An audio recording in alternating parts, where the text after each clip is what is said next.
So hello everyone. I hope आप सब अच्छे होंगे। एंड आज की क्लास में हम आपका चैप्टर नंबर 4 कंप्लीट करने जा रहे हैं, जिसका नाम प्राइमरी एक्टिविटीज़ है। आई होप आप सब ने अगर ये चैप्टर पहले पढ़ा होगा तो आप आज आपका रिवीजन हो जाएगा। एंड अभी तक आपने कुछ नहीं पढ़ा है तो कोई दिक्कत नहीं है, ये कॉन्सेप्ट सीरीज़ है, इसमें हम आपको एक एक कॉन्सेप्ट सिखा देंगे। अगर नवंबर और दिसंबर में हम आपका पूरा सिलेबस कंप्लीट कराएंगे एंड देन ही उसके बाद हम जनवरी में आपका वन शॉट लेके आपको फुल रिवीजन कराएंगे। एंड फेब का जो 18 फेब से आपका एग्ज़ाम स्टार्ट है, तो 1 से लेकर 18 तक हम आपको वहाँ पे most important questions, 5 guest paper, PYQ सारा कुछ लगवा देंगे, तो टेंशन लेने की ज़रूरत नहीं है। ठीक है, तो चलो स्टार्ट करते हैं इस लेक्चर को। उससे पहले मैं अपने बारे में थोड़ा सा बता देता हूँ। अगर आप बोर्ड्स 2026 की प्रिपरेशन कर रहे हैं या फिर CVT के थ्रू दिल्ली यूनिवर्सिटी को टारगेट कर रहे हैं 2026 के लिए, या फिर CVT 2026 में अपीयर होना चाहते हैं, अगर ये सब तो आप करना ही चाहते हैं, आगे चल के आपको किसी भी एग्ज़ाम की तैयारी करनी है जो मोस्ट ऑफ द स्टूडेंट करते हैं, जैसे SSC की या फिर सिविल सर्विसेज एग्जामिनेशन की, तो आपको सारे अपडेट एक ही जगह पे मिले, इसके लिए आप इस चैनल को सब्सक्राइब कर सकते हैं। हमारे इंस्टाग्राम हैंडल का लिंक नीचे डिस्क्रिप्शन में दिया हुआ है, उसको फॉलो कर लो। एंड मोस्ट इंपॉर्टेंट, आपको अगर एक्स हैंडल नहीं है तो एक्स हैंडल बनाओ एंड वहाँ पे आपको फॉलो करना है। ठीक है, एक्स हैंडल जरूरी इसलिए है क्योंकि हमें कुछ भी बोलना होता है, कहीं भी कुछ भी आवाज़ उठानी होती है तो हम एक्स पे ही करते हैं बेसिकली। ठीक है, चाहे आप किसी भी एग्ज़ाम में कोई गड़बड़ी हो गई हो या फिर CVT में हो गया हो, तो हम वहीं पे आके आपको इन्फॉर्म करते हैं गवर्नमेंट को। ठीक है, नोट्स के लिए आप हमारे टेलीग्राम चैनल को ज्वाइन कर सकते हैं, उसका भी लिंक डिस्क्रिप्शन में दिया हुआ है। ठीक है, तो चलो स्टार्ट करते हैं। हमारा एक छोटा सा चैप्टर तो नहीं कहूँगा मैं, थोड़ा सा बड़ा है ये इन कम्पेयर टू जो प्रीवियस हमने 3 चैप्टर पढ़े हैं, बट ठीक है, ये चैप्टर कोई उतना ही बड़ा नहीं है। ठीक है, जैसा कि हमारी छोटी सी अर्थ है एक ही, जैसा मैं हर जो लेक्चर स्टार्ट करता हूँ उसके पहले एक इमेज दिखाता हूँ और उसी इमेज से आपको सारी चीज़ें क्लियर करने की कोशिश करता हूँ। जितनी आप चीज़ें इमेजिन कर लोगे उतने आपकी चीज़ें दिमाग में बैठ जाएंगी। ठीक है, तो प्राइमरी एक्टिविटीज़ का मतलब क्या होता है, सबसे पहले आप ये समझो, PRIMARY, प्राइमरी एक्टिविटीज़। ठीक है, नाम से पता चल रहा है ये प्राइमरी है। ठीक है, इनमें कोई भी मतलब कोई भी टेक्नोलॉजी ज़्यादा यूज़ नहीं होगी, कुछ भी नहीं, प्राइमरी है ये। ठीक है, सबसे अर्ली स्टेज है ये। ठीक है, इसमें क्या क्या इंक्लूड हो सकता है, एग्रीकल्चर इंक्लूड हो सकता है। ठीक है, और क्या, फिशिंग इंक्लूड हो सकती है। ठीक है, फॉरेस्ट उगाना काटना, जो वुडन काम होता है वो सारे इंक्लूड हो सकते हैं, फर्नीचर वाले। ठीक है, और चौथा माइनिंग इंक्लूड हो सकती है। तो आप इन चारों चीज़ों में एक सिमिलैरिटीज़ देखोगे। इन चारों चीज़ों में एक सिमिलैरिटीज़ ये है कि ये सारी चीज़ें किससे कनेक्टेड है, नेचर से। ठीक है, किससे कनेक्टेड है, नेचर से कनेक्टेड है, हमारे मदर अर्थ से कनेक्टेड है। ठीक है, तो आई होप आपको प्राइमरी का मतलब पता चल गया होगा। प्राइमरी का मतलब होता है जो चीज़ें हम डायरेक्ट नेचर से ले रहे हों उसी को हम बोलते हैं प्राइमरी एक्टिविटीज़। ठीक है, जो चीज़ें डायरेक्ट हमारे प्राइमरी नेचर से कनेक्टेड हो और वहीं से हम एक्सट्रैक्ट कर रहे हों, उनको हम क्या बोलेंगे, प्राइमरी एक्टिविटीज़ बोलेंगे। ठीक है, चलो प्राइमरी एक्टिविटीज़ की एक डेफिनेशन है छोटी सी। ठीक है, primary activities are economic activities where income is generated directly through nature. ठीक है, इनकम का प्राइमरी एक्टिविटीज़ देखो, हमारे इकोनॉमिक्स में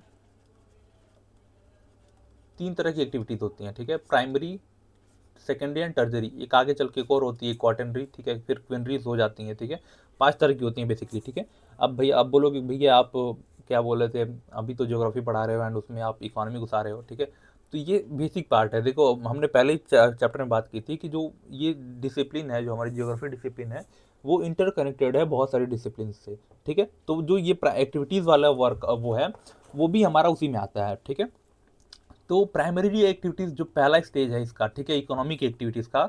इकोनॉमिक एक्टिविटीज़ क्या होती हैं, जहाँ पे इनकम जनरेट की जाती है। ठीक है, जहाँ पे पैसे मिलते हैं लोगों को। ठीक है, तो प्राइमरी एक्टिविटीज़ ऐसी एक्टिविटीज़ होती हैं जहाँ पे इनकम डायरेक्टली नेचर के थ्रू जनरेट की जाती है। जैसे एग्रीकल्चर क्या है, एग्रीकल्चर में हम इनकम कहाँ से मिल रही है, नेचर से मिल रही है, हम उगा रहे हैं, नेचर का वो है। ठीक है, in compare to secondary activities में आप देखोगे, सेकेंडरी एक्टिविटीज़ में जैसे हमने नेचर से क्या लिया, गेहूँ लिया। ठीक है, फिर गेहूँ को हमने मैन्युफैक्चर किया, उसको बनाया, क्या उसका बनाया, आटा बनाया। ठीक है, फिर आटे से रोटी बनाई, फिर और भी सारी चीज़ें बनाई, उसको हमने बेचा, उससे हमें पैसा मिला। ठीक है, तो समझ में आ रही है, आप एक आप नेचर से ले रहे हो डायरेक्ट, उसी से पैसे बन जा रहे हैं, और दूसरा आप नेचर से कुछ ले रहे हो एंड उसको आप फिर मॉडिफाई कर रहे हो, उसके पैसे मिल रहे हैं। ठीक है, तो दोनों में जमीन आसमान का फर्क है। ठीक है, people engaged in these activities are called primary sector workers due to their outdoor nature of their work. ठीक है, people in this engaged in this activity are called red collar workers. ठीक है, red collar workers, ठीक है। जो लोग इस sector में काम करते हैं, जो लोग प्राइमरी एक्टिविटीज़ में काम करते हैं, उनको हम रेड कॉलर वर्कर बोलते हैं। क्यों बोलते हैं? क्योंकि ये लोग बाहर काम करते हैं, ठीक है। ये इन लोगों का काम किसी एक रूम में बैठ के, एसी में बैठ के प्रवचन देना नहीं होता। ये लोग बाहर बैठ के असली मेहनत करते हैं, इसीलिए हम इनको रेड कॉलर वर्कर बोलते हैं, ठीक है। ये जो पांचों सेक्टर्स के लोग हैं, इनको हम एक एक कॉलर बोलते हैं, ठीक है। जैसे ये रेड कॉलर हो गया, ये पिंक कॉलर हो गया। जो लोग कोल में काम करते हैं उनको ब्लैक कॉलर वर्कर बोलते हैं, ठीक है। माइनिंग में काम करते हैं, तो इसी तरह सबका अलग अलग नाम है। तो जो लोग प्राइमरी में काम करते हैं उनका क्या होता है? रेड कॉलर वर्कर होता है। क्यों होता है? क्योंकि वो लोग बाहर काम करते हैं, ठीक है।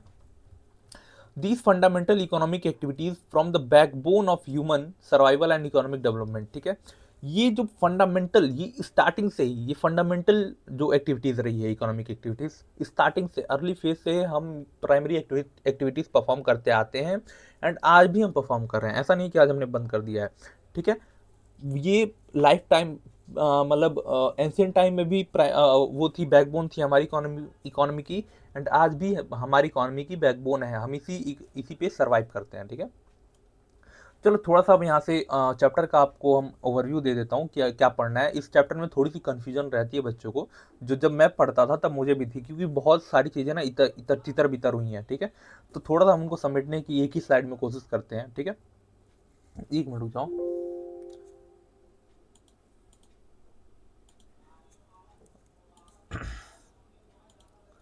ठीक है, ठीक है। चलो सबसे पहले इसमें हम क्या पढ़ेंगे? हंटिंग एंड गैदरिंग पढ़ेंगे, ठीक है। हंटिंग एंड गैदरिंग, ठीक है। हंटिंग एंड गैदरिंग पढ़ेंगे, ठीक है। उसके बाद हम क्या पढ़ेंगे? पेस्ट्रोलिज्म। पेस्ट्रोलिज्म का क्या मतलब होता है? पेस्ट्रोलिज्म का मतलब होता है पशुपालन, ठीक है। इसमें हम दो तरह की पेस्ट्रोलिज्म पढ़ेंगे। पहला नोमैडिक, नोमैडिक, और दूसरा क्या पढ़ेंगे? कॉमर्शियल, ठीक है।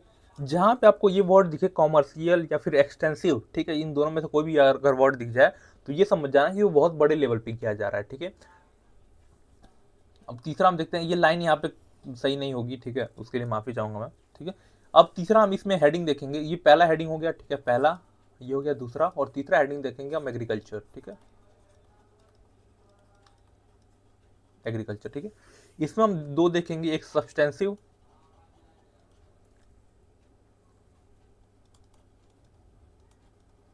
सब्सटेंसिव एग्रीकल्चर, एंड दूसरा हम इसमें क्या देखेंगे? कॉमर्शियल,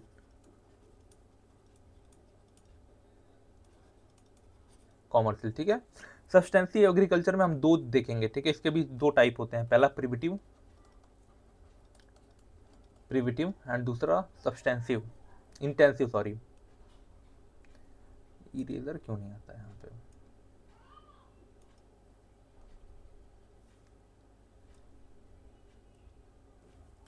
इंटेंसिव, ठीक है। इंटेंसिव में भी दो पार्ट हैं इसका। एक पहला है, क्या है? Paddy dominated, paddy dominated, dominated, और दूसरा क्या है इसमें? Other than paddy.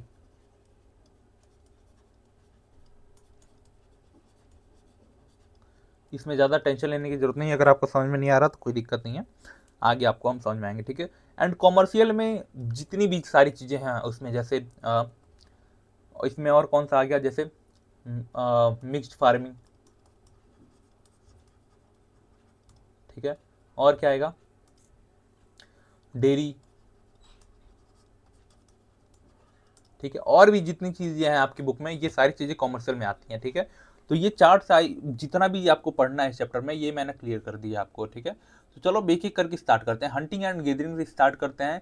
Hunting and gathering को द ओल्डेस्ट इकोनॉमिक एक्टिविटीज बोला जाता है, ठीक है। हंटिंग क्या होता है? हंटिंग आपको समझ में आ गया होगा। हंटिंग जब हम जो हमारे जानवर थे उनको मारते थे, फिर हम वही खाते, उन्हीं को कंज्यूम करते थे, ठीक है। गैदरिंग क्या होता है? गैदरिंग जब चीज़ें, जैसे मान लो हमने जो मांस बनाया, ठीक है, हमने जो मांस गैदर किया, वो किया, हंट किया, उसको हमने कुछ टाइम के लिए गैदर करके रख दिया, ठीक है। तो यही गैदरिंग होती है। हंटिंग एंड गैदरिंग एक साथ होती थी, ठीक है। जैसे मान लो कोई ऐसा रीजन है, जैसे कोई बहुत ठंडा रीजन है, जैसे साइबेरियन रीजन या टुंड्रा रीजन, जब वहाँ पे लोग रहते थे तो वो लोग एक बार हंट करते थे एंड उसको गैदर करके रख लेते थे अपने पास, ठीक है, लॉन्ग टाइम के लिए, ताकि वो लोग 1 हफ्ते 2 हफ्ते बाद भी उसको खा सकें। तो हंटिंग एंड गैदरिंग कई जगह पे साथ में परफॉर्म की जाती है, कई जगह पे ऐसे ही परफॉर्म की जाती है, ठीक है, अलग अलग परफॉर्म की जाती है, ठीक है। तो इसीलिए हम इसको साथ में पढ़ते हैं। हंटिंग क्या होता है? हंटिंग, जब earliest human directly depend on environment for sustains through hunting animals and gathering edible plants for from forest, ठीक है। हंटिंग क्या होता है?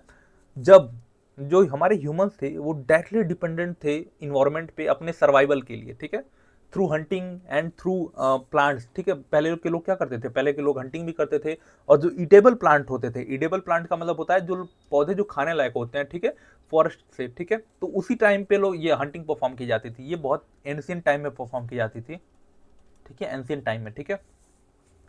People in very harsh region survive primarily on hunting, whilst coastal community focus on fishing, ठीक है। जो ऐसे reason में लोग रहते थे जहाँ पे बहुत हार्श रीजन है, बहुत ठंडी है, बहुत गर्मी है, वहाँ पे लोग हंटिंग ही करते थे, ठीक है, क्योंकि वहाँ पे अगर बहुत ज़्यादा हार्श रीजन होगा तो कोई और फ्रूट्स या कोई वेजिटेबल ग्रो करेगा नहीं, तो वो लोग वहाँ पे हंटिंग पे ही सर्वाइव करते थे। एंड जो लोग कोस्टल एरिया में रहते थे वो लोग फोकस ऑन फिशिंग, ठीक है, फिशिंग पे ही वो लोग फोकस करते थे, ठीक है। टुडे मॉडर्न डे चैलेंज क्या है अब हंटिंग में, ठीक है, आज के टाइम पे हंटिंग में बहुत ज्यादा चैलेंज आ गया है, ठीक है। Today's hunting has experienced modernization due to technological advancement. However, many species are in danger due to illegal hunting, ठीक है, creating conservation concern worldwide, ठीक है। देखो आज के टाइम पे हंटिंग एक बहुत क्या बोलते हैं एक्सपीरियंस मॉडर्नाइजेशन, ठीक है। आज के टाइम पे पहले हम क्या तीर बार से करते थे, ठीक है, आज के टाइम पे हमारे पास गन है, ठीक है। तो जो हंटिंग है उसकी वो उसने आज के टाइम पे बहुत मॉडर्नाइजेशन फेस किया है, ठीक है, बहुत ज़्यादा मॉडर्नाइजेशन हो गई है, ठीक है। बहुत सारी एक्टिविटीज़, बहुत सारी स्पीसीज हंटिंग की वजह से इनलीगल हो गई हैं, ठीक है। बहुत सारी स्पीसीज जो हैं वो डेंजर में है, ठीक है, इंडेंजर है, उनकी अब स्पीसीज ही खत्म होने वाली है, ठीक है, ड्यू टू इलीगल हंटिंग, ठीक है। इलीगल हंटिंग को हम क्या बोलते हैं? एक टर्म है इसके लिए, पोचिंग, ठीक है। पोचिंग क्या है? इलीगल हंटिंग है, ठीक है। देखो गवर्नमेंट ने बैन कर दिया कि हमें टाइगर को किल नहीं करना है, हमें मोर को किल नहीं करना है, ठीक। लेकिन लोग क्या करते हैं? लोग जो जंगल में रहते हैं वो अभी भी टाइगर्स को मारते हैं, उनको खाते हैं, ठीक है, उनके चमड़े को बेचते हैं। तो ये जो इनलीगल हंटिंग होती है, ठीक है, लीगल नहीं है, इनलीगल हंटिंग होती है, इसको हम पोचिंग बोलते हैं। एंड इसी की वजह से बहुत सारी स्पीसीज आर इन डेंजर, ठीक है, वो अपनी अस्तित्व को खत्म करते जा रही हैं, ठीक है। इसकी वजह से वर्ल्ड वाइड कंसर्न भी उठता है कि भाई ऐसे करोगे तो फिर हमारा भी एक दिन ऐसा ही हो जाएगा, ठीक है। अब गैदरिंग को देखते हैं, ठीक है। गैदरिंग जहाँ पे बहुत हार्श रीजन एग्जिस्ट करता था वहाँ पे की जाती थी, जैसे तुंद्रा रीजन, जैसे कोई अफ्रीकन रीजन जहाँ पे बहुत ज़्यादा गर्मी होती हो, जहाँ बहुत ज़्यादा ठंडी होती हो, ठीक है। हाँ, यहाँ पे क्यों परफॉर्म की जाती थी? क्योंकि लोग एक बार वो करते थे, हंट करते थे एंड उसको फिर बचा के रख लेते थे, ताकि आगे चल के अगर कुछ ना मिले तो हमें खाने के लिए हो, ठीक है। Need very low capital investment, capital की यहाँ पे इन्वेस्टमेंट ही नहीं थी, ठीक है। Opted at very low level of technology, ठीक है, बहुत ज़्यादा इसके लिए हमें गैदरिंग के लिए हमें टेक्नोलॉजी की जरूरत नहीं थी, ठीक है। फाउंड एट हाई एल्टीट्यूड, जैसे नॉर्दर्न कनाडा में, तुंद्रा रीजन में, एंड साउथ चिले, ये आपको मैप है, ठीक है, मैप मैं आगे पढ़ाऊंगा, वहां पे हम देखेंगे इसको, ठीक है। Also practice in low latitude Amazon basin and tropical Africa, ये सारी चीज़ें मैप से रिलेटेड है, तो हम जब मैप की वीडियो करेंगे तो उसको बहुत डिटेल में देखेंगे, ठीक है। तो उससे बढ़िया है कि आप इसको थोड़ा सा समझ लो, ठीक है। आज के टाइम पे अगर जैसे हम हंटिंग का आज के टाइम पे हमने देखा कि मॉडर्न डे चैलेंज क्या है, गैदरिंग का आज के टाइम पे क्या शिफ्ट हुआ है? गैदरिंग अब कॉमर्शियल गैदरिंग बन गई है, ठीक है। गैदरिंग जैसा मैंने बताया था, किसी भी वर्ड के आगे कॉमर्शियल लग जाए या फिर एक्सटेंसिव लग जाए तो वो बहुत बड़े लेवल पे की जाती है। तो आज के टाइम पे क्या है? आज के टाइम पे जो गैदरिंग है हमारी, ये बहुत बड़े लेवल पे की जाती है, कॉमर्शियल लेवल पे की जाती है, ठीक है। In some region, gathering has been commercialized. Gathering collect valuable plants such as leaves, barks and medical plants. ठीक है, आज के टाइम पे जो बहुत बड़े लेवल पे की जाती है गैदरिंग, ठीक है, कॉमर्शियलाइज हो चुकी है। लोग क्या करते हैं? लोग जो ऐसे वैल्यूबल प्लांट्स हैं उनके लीव्स को, उनके बाक्स को, ठीक है, मेडिकल प्लांट्स जो हैं उनको कलेक्ट कर लेते हैं, ठीक है। एग्जाम्पल जैसे इन चिले एक जो कंट्री है, ठीक है, gum is made up of milky juice of a specific type of tree, ठीक है। वहाँ पे गम होता है जो वो एक मिल्की जूस से बनता है, जहाँ जहाँ जो सिर्फ एक स्पेसिफिक टाइप ऑफ ट्री से निकलता है, ठीक है। तो वो लोग उसको इकट्ठा कर लेते हैं एंड उसको गैदर करना, बहुत बड़े लेवल पे गैदर करना स्टार्ट करते हैं, फिर उसको फैक्ट्री में ले जाके उसको अपने हिसाब से अपना वो करते हैं, ठीक है। चलो स्टार्ट करते हैं हम दूसरा। ये हंटिंग एंड गैदरिंग खत्म होगी, जो हमारी पहली हेडिंग थी। दूसरा हेडिंग क्या था हमारा, पेस्टोलिज्म, ठीक है, एनिमल डोमेस्टिकेशन सिस्टम, ठीक है, ठीक है। Domestication of animal was found during the transition period and is today both practice eight substantive and commercial level, ठीक है। डोमेस्टिकेशन ऑफ एनिमल बहुत पुराने टाइम से होता था, ठीक है। आपने हिस्ट्री में हड़प्पन सिविलाइजेशन पढ़ा होगा, तो हंटिंग एंड गैदरिंग वहां पे भी परफॉर्म की जाती थी, ठीक है। आज के टाइम पे ये सब्सटेंसिव लेवल पे भी परफॉर्म किया जाता है एंड कॉमर्शियल लेवल पे भी परफॉर्म किया जाता है। सब्सटेंसिव लेवल का मतलब क्या होता है, सिर्फ फैमिली लेवल पे। सब्सटेंसिव का मतलब होता है जितना आपके जीने के लिए जरूरी है उतना आप पालते हो, और कॉमर्शियल का मतलब होता है कॉमर्शियल आप बहुत बड़े लेवल पे उनको पालते हो एंड उनसे आप इकोनॉमी उनसे आप अपना इनकम जनरेट करते हो, ठीक है। पेस्टोरलिज्म दो तरह के होते थे, ठीक है। सब्सटेंसिव को हम क्या बोलते हैं, नोमैडिक हर्डिंग बोलते हैं, एंड कॉमर्शियल को कॉमर्शियल लाइफस्टॉक रेयरिंग बोलते हैं, ठीक है।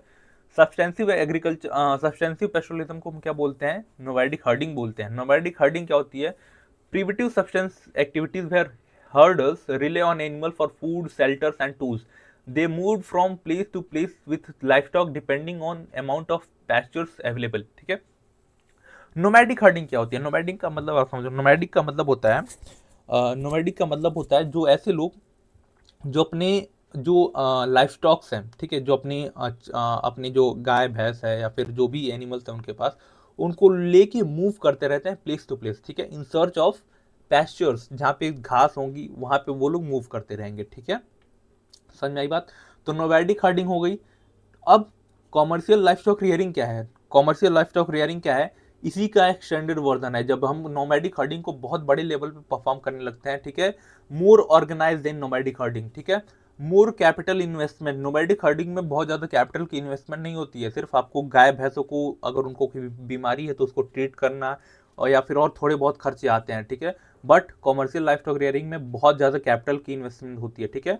ये वेस्टर्न कल्चर से एसोसिएटेड है, ठीक है, and practice on permanent ranges with scientific breeding method, ठीक है। इसमें क्या होता है, जैसे नोमैडिक हर्डिंग में जो हमारी गाय भैंस हैं वो ऐसे पूरे फील्ड में घूमती हैं, ठीक है, कहीं भी आती जाती हैं। बट कॉमर्शियल लाइफस्टॉक रेयरिंग में क्या होता है, वो सिर्फ एक परमानेंट रेंचेस में रहती है, ठीक है। एक बेड़ा होता है, इसको हम हमारे गांव में बेड़ा बोलते हैं, एक छोटा सा बेड़ा होता है, उसमें गाय भैंस रहती हैं, ठीक है। और इनमें साइंटिफिक ब्रीडिंग मेथड यूज किया जाता है, ठीक है, ठीक है। इनमें रिप्रोडक्शन के लिए क्या किया जाता है, साइंटिफिक मेथड किया जाता है, ठीक है। देखो नोमैडिक हर्डिंग कहाँ परफॉर्म की जाती है, ट्रॉपिकल एरिया में, ठीक है।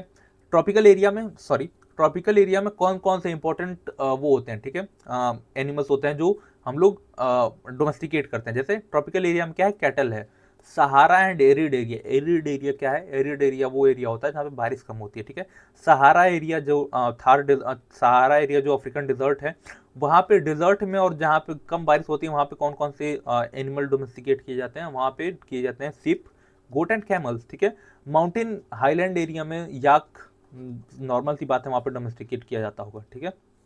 अब nomadic herding basically 3 important region में परफॉर्म की जाती है। पहला, north west Africa across Arabian peninsular into Mongolia and central China.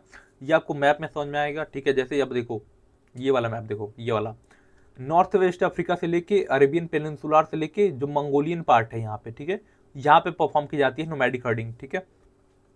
और दूसरा, तुंद्रा रीजन, ठीक है, extended over the tundra region of Eurasia. Tundra region क्या होता है, ये वाला जो रशिया का जो ऊपर वाला पार्ट है, इसको हम तुंद्रा रीजन बोलते हैं, ठीक है। फिर उसके बाद south west Africa and Madagascar, ठीक है। साउथ वेस्ट अफ्रीका ये हो गया हमारा, ठीक है, एंड मेडागास्कर ये वाला जो आइलैंड है, ठीक है। बस सिंपल सा ऐसा ही मैप था। तो ये जो मैप वाली कहानी है ना, इसको हम मैप के सेक्शन में देखेंगे, ठीक है, मैप के सेक्शन में देखेंगे, क्योंकि यहाँ पे आप बहुत ज्यादा कंफ्यूज हो जाओगे, ठीक है। अब नोमैडिक हर्डिंग में एक इंपॉर्टेंट टर्म आता है जिसको हम क्या बोलते हैं, ट्रांस ह्यूमंस बोलते हैं, ठीक है, ट्रांस ह्यूमंस बोलेंगे, ठीक है। ट्रांस ह्यूमंस क्या होता है, the process of migration from plains area to pasture on mountains in summer and mountain pasture to plain area during winter, ठीक है।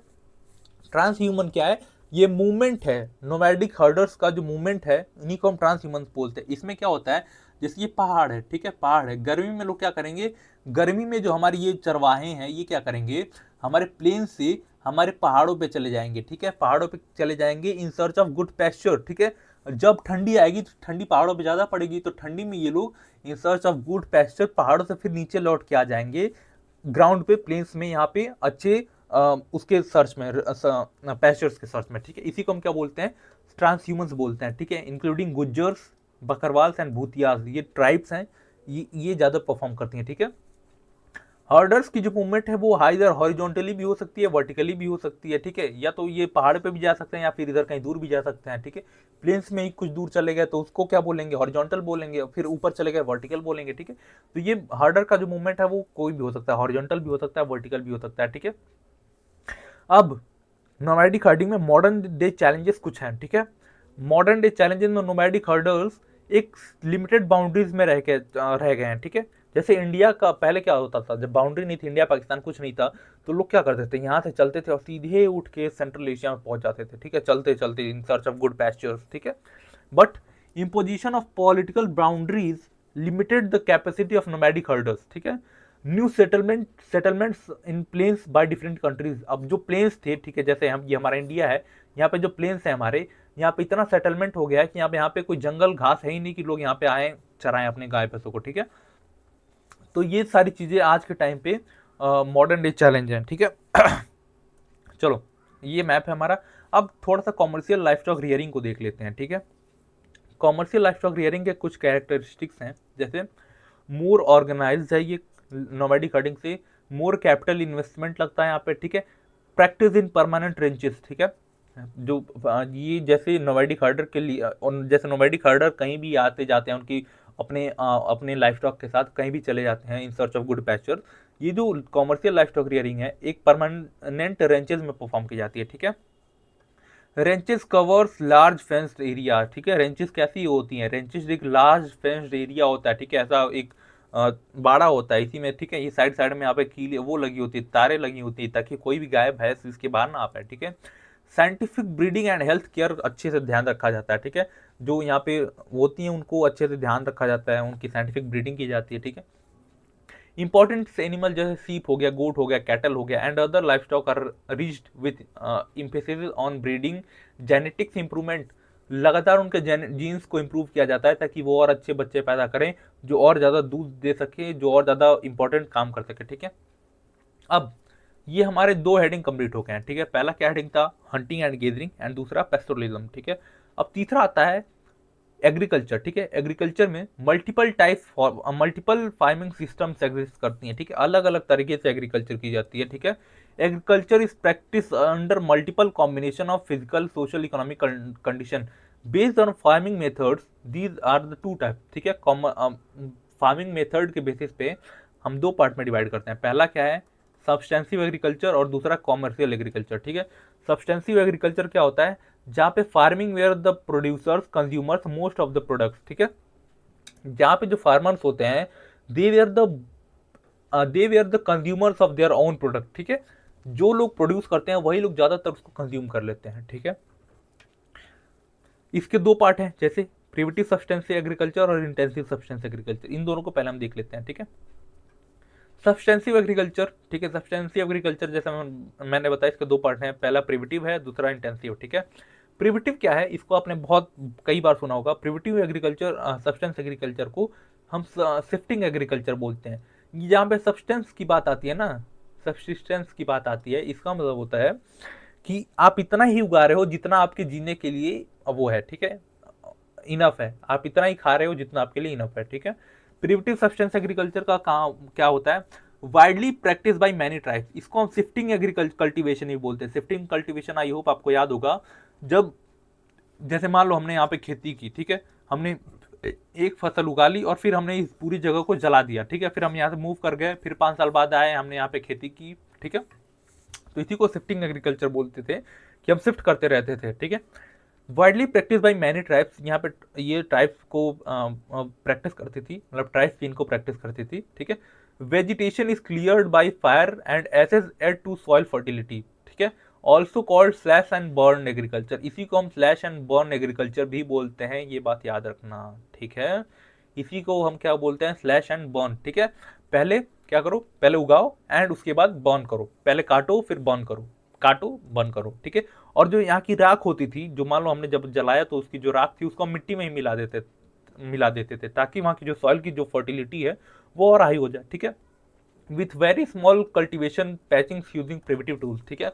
बहुत छोटे लेवल पे ये होती थी, बहुत बड़े लेवल पे नहीं होती थी, ठीक है। और यहाँ पे कोई भी बहुत बड़ा टूल्स यूज नहीं किया जाता था। प्रिमिटिव टूल्स जैसे वो क्या बोलते हैं, हल वल यूज किया जाता था, कोई बहुत बड़ा टूल यूज नहीं किया होता था इसमें, ठीक है।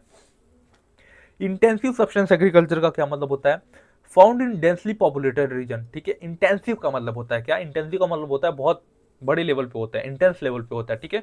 जहाँ पे बहुत ज्यादा पॉपुलेशन रहती है वहां पे ये लोग ये एग्रीकल्चर परफॉर्म की जाती है। Specially in Asia two types exist, dominated by wet paddy, ठीक है। दो तरह की इंटेंसिव एग्रीकल्चर होती है, पहला डोमिनेटेड बाई पैडी और दूसरा dominated by crop other than paddy, ठीक है। इन दोनों को हम थोड़ा सा ध्यान से पढ़ते हैं, ठीक है। पहले हम सब्सटेंसिव को देख लेते हैं, इनको अलग अलग नामों से जाना जाता है, ठीक है। प्रिमिटिव सब्सटेंस एग्रीकल्चर को जो जिसको हम शिफ्टिंग एग्रीकल्चर बोल रहे थे, इनको अलग अलग नामों से जाना जाता है। जैसे पहला क्या होता है, झूम एग्रीकल्चर, जिसको हम नॉर्थ ईस्ट इंडिया में झूम एग्रीकल्चर के नाम से जाना जाता है, ठीक है। इसी को हम अमेरिका और मैक्सिको में मिल्पा कहते हैं, ठीक है। और इंडोनेशिया एंड मलेशिया में लांगडा कहते हैं, लादांग कहते हैं, लादांग, ठीक है, लादांग बोलते हैं, ठीक है। इसमें एक प्रॉब्लम थी, मेजर प्रॉब्लम थी, the cycle of jhum become shorter due to loss of fertility creating sustainability challenges, ठीक है। अब जैसे क्या होता था, जैसे लोग आते थे, ठीक है, खेती करते थे, फिर खेती करके उस जगह को जला के चले जाते थे, ठीक है। तो इससे क्या हुआ, इससे जो जो हमारी जो सॉयल है उसकी फर्टिलिटी खत्म होने लगी, एंड फिर एग्रीकल्चर पे इसका बहुत ज़्यादा इम्पैक्ट आया, ठीक है। तो ये बात आपको समझ में आ गई होगी, ठीक है। अब सब्सटेंस एग्रीकल्चर का पार्ट मैंने बताया, जैसा ये वाला पार्ट है, ठीक है। अफ्रीका का पार्ट है, मेडागास्कर में किया जाता है, ठीक है। फिर ये हमारा जो एशियन कंट्रीज है इसमें किया जाता है। इसको हम डिटेल में देखेंगे, क्या किस में देखेंगे डिटेल में, मैप वाले वीडियो में देखेंगे, ठीक है। मैप से क्वेश्चन आते हैं यहाँ पे, ठीक है। अब इंटेंसिव एग्रीकल्चर मैंने बता दिया है आपको, इंटेंसिव एग्रीकल्चर के दो टाइप होते हैं, ठीक है। इंटेंसिव एग्रीकल्चर के कितने पार्ट होते हैं, दो पार्ट होते हैं, ठीक है। कहाँ पे परफॉर्म की जाती है, जहाँ पे बहुत ज़्यादा डेंसली पॉपुलेटेड एरिया हो वहाँ पे परफॉर्म की जाती है, ठीक है। चलो आगे चलते हैं हम। इसमें दो तरह की होती हैं, जैसे पहला wet paddy crop, paddy dominated system and other than paddy dominated system. Paddy का मतलब क्या होता है, गेहूँ, हाँ गेहूँ बोल रहा हूँ, सॉरी, धान होता है, ठीक है, धान या फिर चावल, ठीक है, राइस, ठीक है। इंटेंसिव एग्रीकल्चर में दो तरह की होती हैं, जहाँ पे सबसे एक तो होता है जहाँ पे राइस ज़्यादा उगाई जाती है, और एक होता है जहाँ पे राइस के अलावा और सारी जो क्रॉप्स हैं वो ज़्यादा ग्रो की जाती है, ठीक है। डोमिनेटेड बाई पैडी, ठीक है। Land holding are small due to high population, ठीक है, बहुत कम लेवल पे, ठीक है। राइस क्या होता है, राइस क्या होता है, राइस ना बहुत छोटे एरिया में बहुत ज़्यादा ग्रो किया जा सकता है, ठीक है। तो जहाँ पे बहुत ज़्यादा पॉपुलेशन रहती है वहाँ पे पैडी क्रॉप बहुत ज़्यादा ग्रो किए जाते हैं, ठीक है। Work with help of family workers, ठीक है, फैमिली वर्कर्स की हेल्प से ही किया जाता है, ठीक है। मशीन को अनलिमिटेड यूज़ करते हैं यहाँ पे, ठीक है। फर्टिलाइजर यूज़ किए जाते हैं to gain the fertility of soil, ठीक है। Yield per unit area is high but labour productivity is low, ठीक है। Yield per unit area is high but per labour productivity is low, ठीक है। यहाँ पे ये लाइन क्वेश्चन में भी आता है, ठीक है। जैसे ये हमारी ये खेत है, ठीक है, मैंने बताया कि यहाँ पे लोग फैमिली वर्कर्स काम करते हैं, ठीक है। तो यहाँ पे पर यूनिट एरिया तो बहुत ज़्यादा होता है, ठीक है, बहुत ज़्यादा पैदा होता है, ठीक है। पर यूनिट एरिया बहुत ज़्यादा खाना पैदा होता है, ठीक है, राइस पैदा होता है, ठीक है। जैसे इस एरिया में जो ये वाला हमारा पार्ट है, पर यूनिट यील्ड, यहाँ पे बहुत ज़्यादा वो होता है, ठीक है, प्रोडक्शन बहुत ज़्यादा होता है, बट लेबर के हिसाब से बहुत कम होता है, ठीक है। प्रोडक्टिविटी, लेबर की प्रोडक्टिविटी के हिसाब से बहुत कम वो होता है, ठीक है।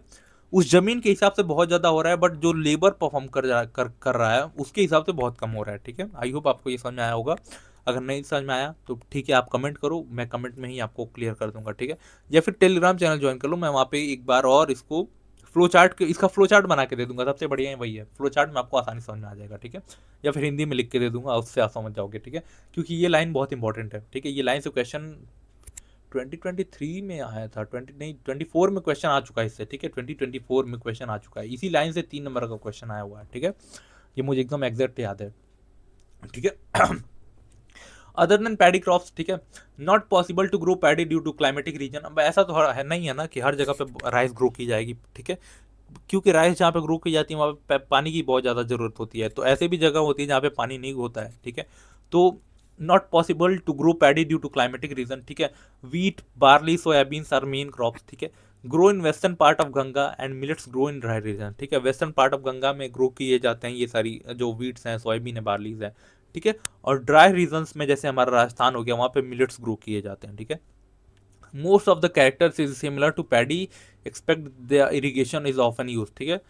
यहाँ पे इरिगेशन बहुत कम यूज़ की जाती है, जैसा इन दोनों में एक ही छोटा सा डिफरेंस है। यहाँ पे एग्रीकल्चर बहुत मतलब यहाँ पे इरिगेशन बहुत कम यूज़ की जाती है, यहाँ पे इरिगेशन बहुत बड़े लेवल पे यूज़ की जाती है, ठीक है। चलो अब हमारा यहाँ से क्या स्टार्ट होता है, हमारा स्टार्ट होता है, ये देखो ये तो उल्टा हो गया यहाँ पे, ठीक है। एक मिनट, यहाँ से हमारा क्या स्टार्ट होता है, वो स्टार्ट होता है, ठीक है। एग्रीकल्चर का कॉमर्शियल एग्रीकल्चर जो हम बहुत बड़े लेवल पे परफॉर्म करते हैं, ठीक है। तो सबसे पहले आप प्लांटेशन ही समझ लो, प्लांटेशन एग्रीकल्चर क्या होता है, ठीक है। प्लांटेशन एग्रीकल्चर होता है, wait,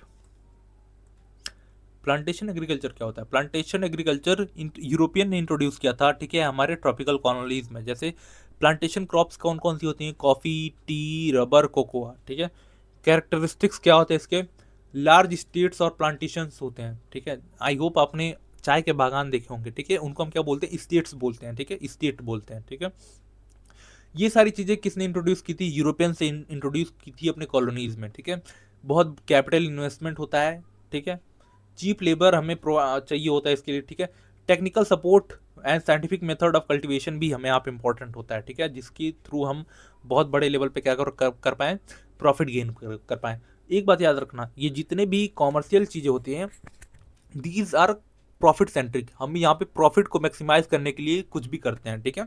good transport which link state to factories, ठीक है, हमें गुड ट्रांसपोर्ट की रिक्वायरमेंट होती है जो इस ई स्टेट को फैक्ट्री से कनेक्ट कर सके, ठीक है। ई स्टेट क्या होता है, ई स्टेट क्या होता है, जहाँ पे ग्रो किया जाता है प्लांटेशन, वो कॉफी, टी, रबर, ठीक है। और फैक्ट्री क्या होती है, जो यहाँ पे इसको वो करती हैं, ठीक है, मॉडिफाई करती हैं ताकि ये खाने पीने लायक बन पाए, ठीक है। इसका कुछ इंपॉर्टेंट, जैसे फ्रेंच लोगों ने कोकोआ और कॉफ़ी को अफ्रीका में इंट्रोड्यूस किया था, ब्रिटिश ने टी गार्डन को श्रीलंका और इंडिया में इंट्रोड्यूस किया था। Today ownership of major plantation was pass in the hand of government, ठीक है। आज के टाइम पे जो most of the major plantation है वो कौन कंट्रोल करता है, गवर्नमेंट कंट्रोल करती है, ठीक है। अब देख तो पहला क्या, अब देखते हैं, ये थोड़ा सा आगे स्लाइड पहुंच गई थी इसलिए मैंने इसको आपको पहले बता दिया था, ठीक है। पहला क्या है, एक्सटेंसिव कॉमर्शियल ग्रीन कल्टीवेशन, ठीक है। देखो वर्ड क्या है, एक्सटेंसिव कॉमर्शियल ग्रीन कल्टीवेशन, ठीक है, यानी बहुत बड़े लेवल पे हम ग्रीन का कल्टीवेशन कर रहे हैं यहाँ पे, ठीक है। ग्रीन कल्टीवेशन, ठीक है, practice in semi arid lands of mid altitude, ठीक है। इसमें प्रिंसिपल क्रॉप कौन सी होती हैं, वीट, बार्ली, कॉर्न, ओट्स, ठीक है। लार्ज फार्म साइज होती हैं विथ मैकेनाइज्ड प्लॉइंग और एंड हार्वेस्टिंग, ठीक है। लार्ज फार्म साइज होते हैं, बहुत बड़े बड़े फार्म्स होते हैं, ठीक है। अब बहुत बड़े लेवल पे हो रहा है, आपको नाम से पता चल रहा है, एक्सटेंसिव कॉमर्शियल ग्रीन कल्टीवेशन है। तो अगर एक्सटेंसिव लेवल पे हो रहा है तो फार्म का जो साइज होगा वो भी बहुत बड़ा होगा, नॉर्मल सी बात है, ठीक है। लो इल्ड पर एकर बट हाई इल्ड पर, ठीक है, लो इल्ड पर एकर बट हाई इल्ड पर पर्सन, ठीक है। ये थोड़ा सा मुझे कन्फ्यूजन है, एक मिनट रुक जाओ, ये मैं देख के बता दूंगा। ये लाइन थोड़ा सा आप याद कर लेना, ठीक है, ये लाइन, ये भी लाइन इंपॉर्टेंट है, ठीक है। ये नोट करना, मैं यहाँ पे भूल गया हूँ इसको लिखना, ठीक है। तो ये थोड़ा सा नोट कर लेना, ठीक है। इसको मैं अभी कमेंट में ही आप चेक कर लेना, मैं इसको कमेंट में ही वो पिन कर दूंगा, ठीक है। अब दूसरा क्या आता है, मिक्स्ड फार्मिंग आता है। मिक्स्ड फार्मिंग क्या होता है, mixed farming found in highly developed part of world including north west Europe and east north America, ठीक है। ये मिक्स्ड फार्मिंग क्या होता है, ठीक है।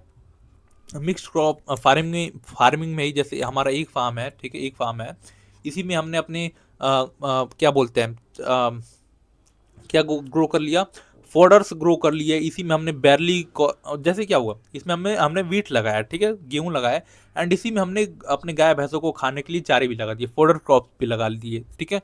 तो इसको क्या बोलते हैं, मिक्स्ड फार्मिंग किए जाते हैं, ठीक है। और मिक्स्ड फार्मिंग के लिए बहुत ज़्यादा स्पेशलाइज्ड होना पड़ता है, इसलिए ये डेवलप्ड पार्ट में परफॉर्म की जाती है, जैसे नॉर्थ वेस्ट यूरोप में, ईस्ट नॉर्थ अमेरिका में परफॉर्म की जाती है, ठीक है।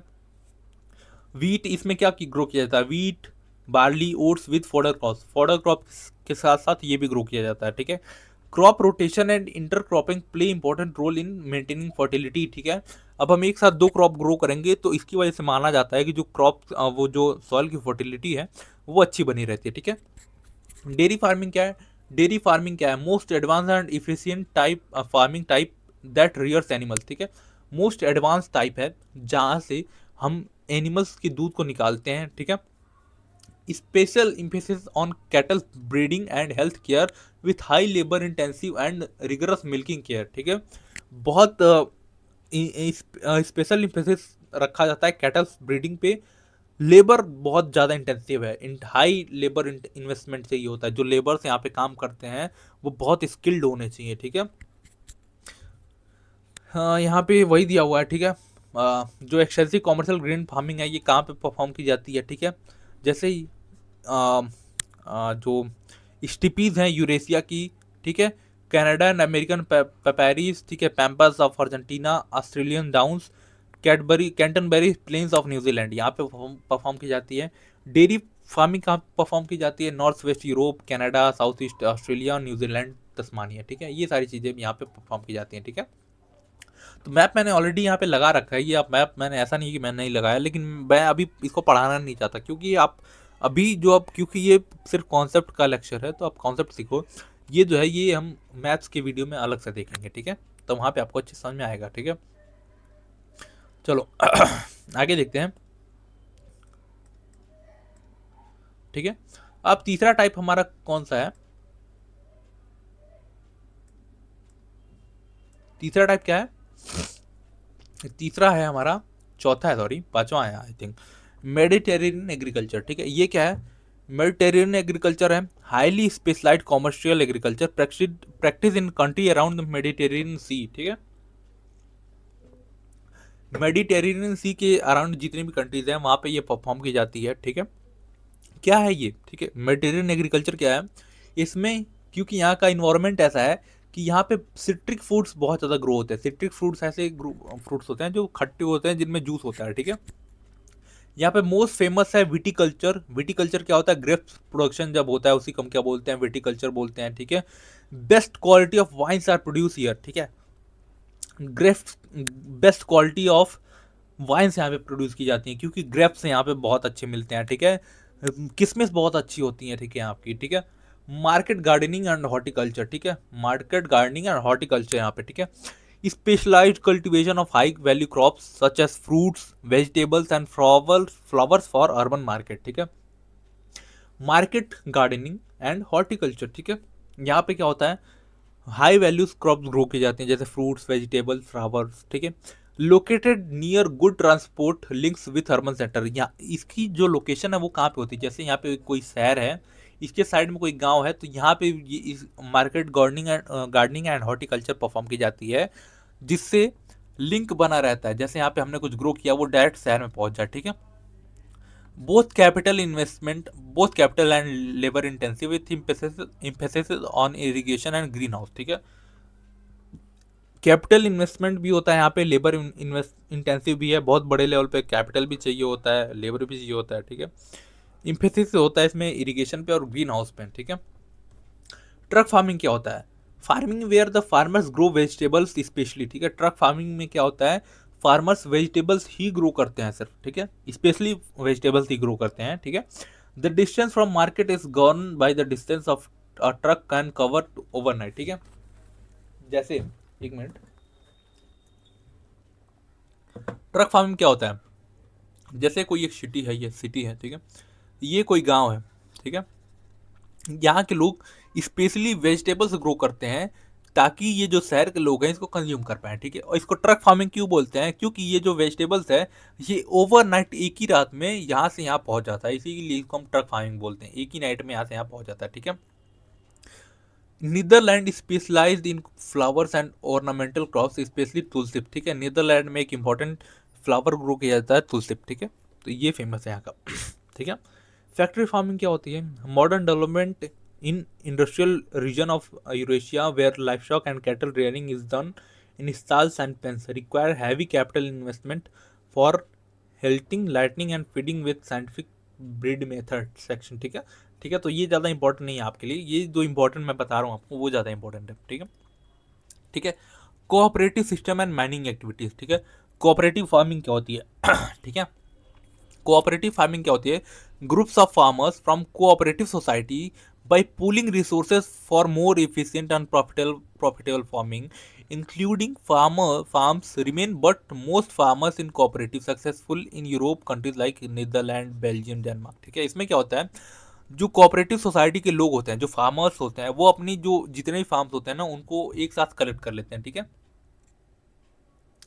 ठीक है, एक साथ कलेक्ट कर लेते हैं। इससे क्या होता है, प्रॉफिटेबल फार्मिंग हो जाती है, ठीक है, मोर एफिशिएंट हो जाती है, प्रॉफिटेबल भी हो जा सकती है, होती है, ठीक है।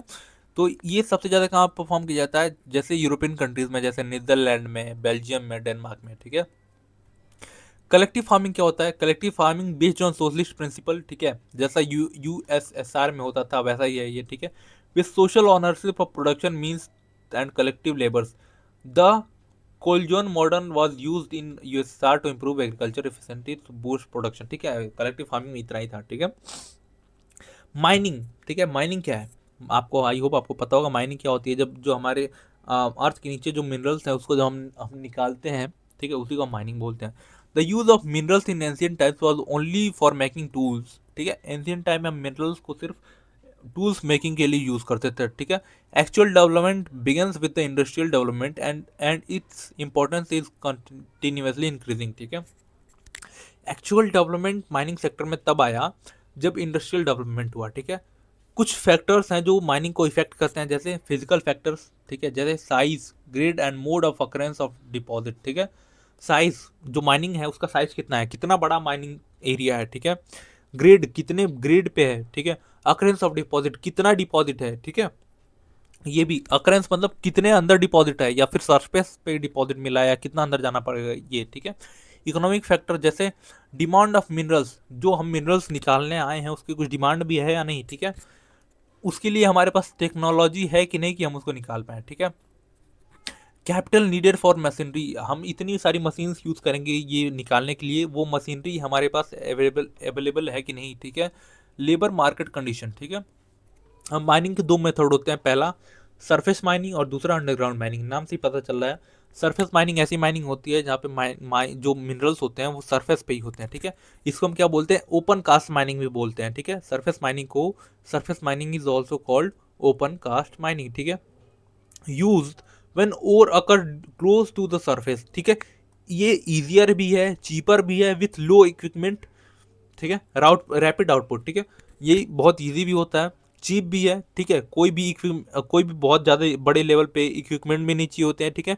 रैपिड आउटपुट निकलता है, ठीक है, बहुत जल्दी हमें हमारा मिनरल्स मिल जाता है, ठीक है। अंडरग्राउंड माइनिंग क्या होती है, इसको हम साफ्ट मेथड भी बोलते हैं, ठीक है। क्या बोलते हैं, साफ्ट मेथड बोलते हैं, ठीक है। Use when ores lie deep below surface with vertical shaft underground galleries, ठीक है। ये देखो, ये है हमारी ओपन कास्ट माइनिंग, ठीक है, ओपन कास्ट या फिर स्ट्रिप माइनिंग, ठीक है, जो सिर्फ ऊपर ही मिल जाती है, सरफेस के ऊपर ही मिल जाती है यहाँ पे, ठीक है। और एक होती है साफ्ट माइनिंग, ठीक है। साफ्ट माइनिंग क्या होती है, जो मान लो मिनरल्स यहाँ पे हैं, बहुत नीचे मिनरल्स दबे हुए हैं, तो इनके लिए क्या करना होता है, इसके लिए हमें साफ्ट मेथड चाहिए होता है। साफ्ट मेथड क्या होता है, जिससे हम यहाँ पे एक क्या बनाते हैं, यहाँ पे एक बनाते हैं, ये साफ्ट बनाते हैं, एक पाइप की तरह एक वो बनाते हैं, साफ्ट बनाते हैं, ठीक है। एंड इसमें हम जाके अपना मिनरल्स नीचे से निकाल के ले आते हैं, ठीक है। इसमें हम गैलरीज भी बनाते हैं, जैसे यहाँ की माइन इधर कुछ मिनरल्स डिपॉजिट है तो हम इस तरह गैलरीज यहाँ पे बनाएंगे, ठीक है। फिर यहाँ से जाके मिनरल्स निकाल के ले आएंगे, ठीक है। तो ये भी होता है यहाँ पे, ठीक है। गैलरीज भी बनती है यहाँ पे, और साफ्ट मेथड भी होता है यहाँ पे, साफ्ट भी बनाए जाते हैं यहाँ पे, ठीक है। तो ये लेक्चर आपका यहाँ पे कंप्लीट होता है। I hope you like this video, ठीक है। और ये जो यहाँ पे जो लाइन थी ना, ये वाली, ठीक है, ये मुझे थोड़ी सी क्लियर नहीं हो रही यहाँ पे, ठीक है। मैंने क्या लिखा था यहाँ पे, ये शायद यहाँ पे नीचे या फिर हट गया है ये लाइन, इसको मैं थोड़ा सा यहाँ पे एक्सप्लेन कर दूंगा, ठीक है, या फिर वन शॉट जो पढ़ाऊंगा उसमें एक्सप्लेन कर दूंगा, क्योंकि ये लाइन बहुत इंपॉर्टेंट है। अगर अभी तक आपने नहीं पढ़ा है तो आप कहीं और से भी पढ़ सकते हो ये लाइन, बट ये लाइन आप जरूर देख के जाना, क्योंकि ये भी लाइन बहुत ज़्यादा इंपॉर्टेंट होती है, ठीक है। तो चलो, आई होप आपको ये लेक्चर जो है हमारा छोटा सा लेक्चर नहीं, बड़ा लेक्चर है, मेरा गला दुख गया, ठीक है। तो आई होप ये लेक्चर आपको अच्छा लगा होगा। If you like this video, do subscribe our channel. Till then, keep learning, keep growing, stay connected. God bless you all. Jai Hind.